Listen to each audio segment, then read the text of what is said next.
34번에서 38번 문항입니다. 일단 가시 같은 경우에는 청산도라는 작품인데 이 해당 작품은 광복 이후에 혼란스러운 민족의 분열기를 배경으로 하고 있습니다. 청산 자체는 긍정적인 공간이긴 하지만 이 청산이 놓인 상황이 되게 외롭고 쓸쓸한 상황에 놓여 있다는 거를 정리하시면 될 것 같고, 그 다음에 나시 기영도 시인의 숲으로 된 성벽은 이 자연을 이제 파괴하는 대상과의 이제 대립적인 대조적인 모습을 드러내는 시다라고 해서 이 농부와 골동품 상인이 대비된다라는 걸 확인하고 넘어가시면 될 것 같습니다.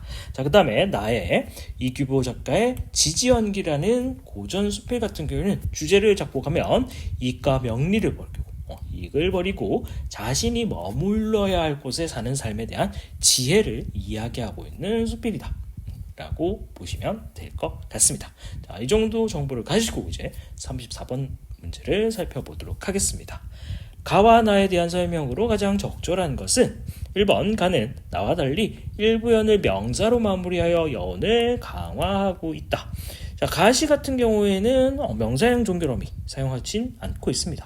나에서는 1년의 성이라는 시어로 마무리되고 있긴 합니다. 그렇기 때문에 나에선 나타난다 라고 확인할 수가 있겠죠.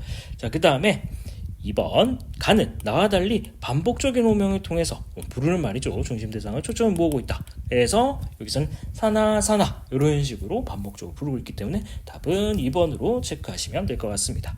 3번 나는 가와 달리 근경에서 원경 가까이에서 멀리의 시선을 이동하며 풍경을 묘사하고 있다. 일단 근경에서 원경 시선의 이동 나타나지 않고 묘사의 방식도 나타나지 않습니다. 대신 시적 화자는 동일한 장소 성만을 관찰하고 있습니다. 시선의 이동은 전혀 나타나지 않고 있습니다.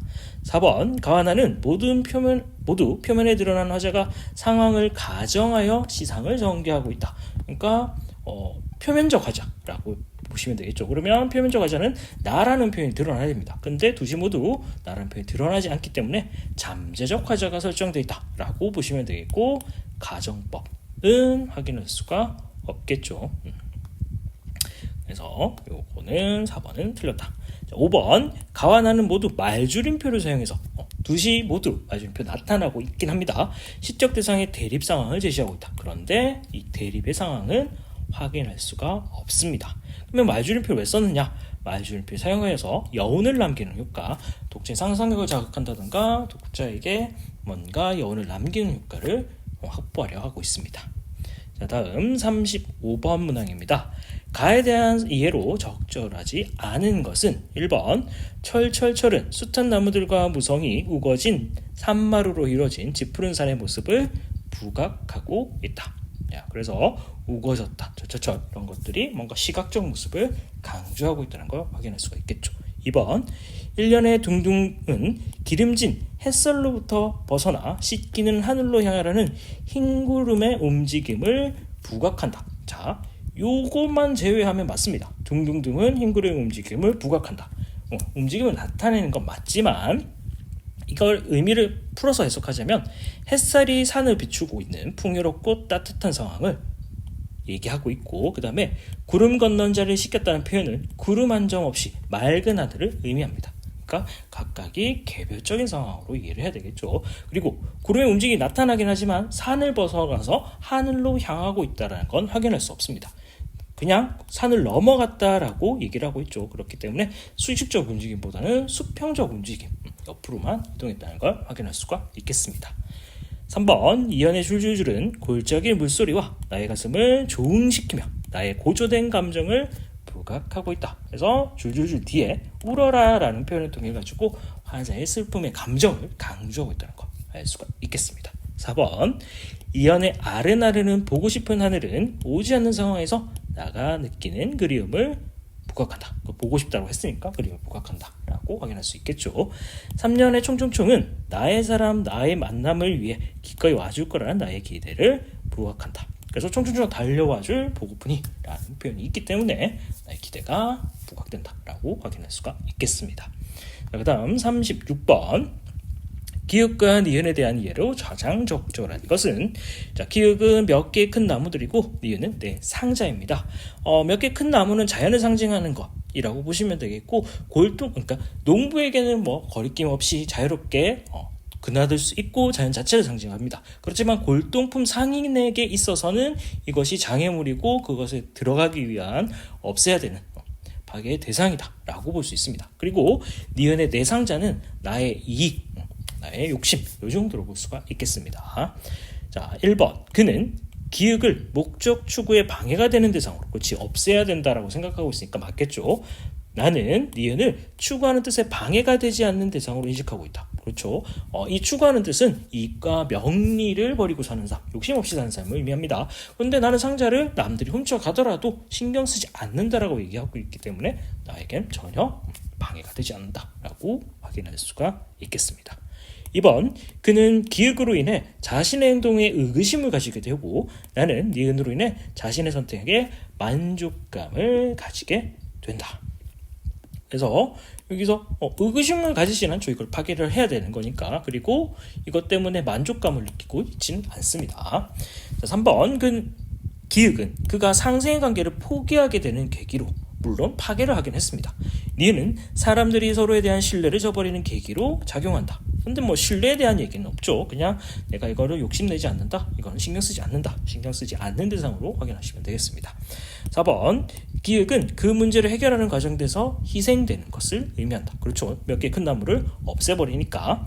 니은은 나의 문제를 해결하기 위해서 실마리를 제공하는 대상이다. 필요없는 대상이고 문제를 일으키는 대상입니다. 실마리 대상은 아닙니다. 5번. 기역은 나의 내적 갈등을 유발하는 자연물이다. 오히려 외적 갈등이 생기겠죠. 나무를 없앴는데 들어가 보니까 공터만 있더라. 그래서 내적 갈등은 확인할 수 없습니다. 니은은 사람들의 사이에 의견 충돌을 유발하는 인공물이다. 인공물이다가 조금 걸리긴 하지만은 이것 때문에 서로 다툼이 생길 수도 있으니까 의견 충돌을 유발한다라고도 볼 수는 있겠죠. 그래서 위에 부분이 틀렸기 때문에 답이 될 수가 없습니다. 그 다음 37번입니다. 보기를 바탕으로 가다를 감상한 내용으로 적절하지 않은 것은, 보기. 문학 작품 속 공간의 특성은 해당 공간을 인식하고 경험하는 인물을 통해서 드러난다. 동일한 공간이라도 인물에 따라서 서로 다른 의미가 부여될 수 있고 인물에 따라서 공간 자체의 모습이 달라지기도 한다. 후자의 경우, 그러니까 인물에 따라서 공간의 의미가 달라진다는 거겠네요. 대개 공간은 어울리는 인물만이 그 공간을 온전한 모습으로 경험할 수 있는 자격을 가지게 된다. 그래서 이 뒷부분을 확인하시면 되겠습니다. 1번. 가에서 나가 푸른 산에서 볼이 고운 사람을 그리는 것으로 봐 푸른 산은 벌레 같은 세상의 현실과 대비되는 미래에 대한 나의 기다림이 드러나는 공간이다 라고 이야기를 하고 있습니다. 그러니까 푸른 산, 벌레 같은 세상, 이렇게 대비된다. 그리고 내가 기다리고 있는 곳은 푸른 산인 거죠. 그렇기 때문에 1번 맞습니다. 나에서 농부들이 울창한 숲을 통해 성 안으로 사라진다는 것은 이들은 구름이나 공기들과 같은 속성을 지님으로써 자연적인 속성, 성을 온전히 경험할 자격이 갖췄음을 보여주고 있다. 이것도 맞겠네요. 나에서 농부들에게 평화로운 성이 골동품 상인에게는 아무것도 없는 공터로 보인다는 것은 인물에 따라서 동일한 모습이 달리 나타난다는 것을 보여주고 있다. 마지막 부분이 이거를 잘 설명하고 있다라고 보시면 되겠죠. 4번. 다에서 나가 명리지경에 그치는 것은 짐승이 성시에 그치는 것 같다 언급한 것으로 보아 나에게 명리지경은 그쳐서는 안 될 공간처럼 인식되겠군. 욕심내는 삶은 나는 추구하지 않는다라고 얘기했으니까 맞다라고 볼 수 있겠죠. 5번. 다에서 나가 성시에 자리하여 다른 사람을 피하는 것이 떳떳한 것이라고 말하는 것은 어떤 이가 비판한 것으로 보아, 그러니까 앞까지 맞습니다. 이 부분이 틀렸습니다.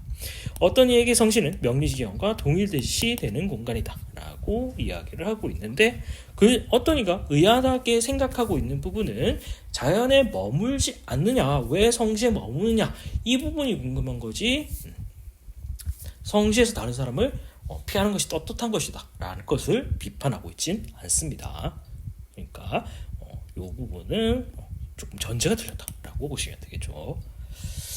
자, 그 다음 38번 문항입니다. 다와의 구절과 관련하여 지지에 대한 설명으로 가장 적절한 것은 어찌에 칠자가 있겠는가를 통해 위험을 감수하는 삶의 태도가 중요하다는 글쓰리의 믿음을 강조하고 있다. 자, 그래서 어찌에 칠자가 있겠는가? 그러니까 이거는 위험 감수하는 삶이 아니라 다툼이 생기지 않는다는 의미인 거죠. 그렇기 때문에 위험이 생기지 않는다라는 의미로 해석하시면 되겠습니다.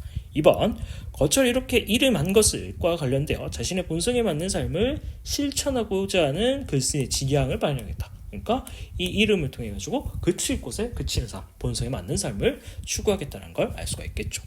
3번, 그렇지 않으면 사람들이 재앙으로 여기고 통해 어쩔 수 없이 그쳐야 하는 상황에 글쓴이의 두려움이 나타나고 있다.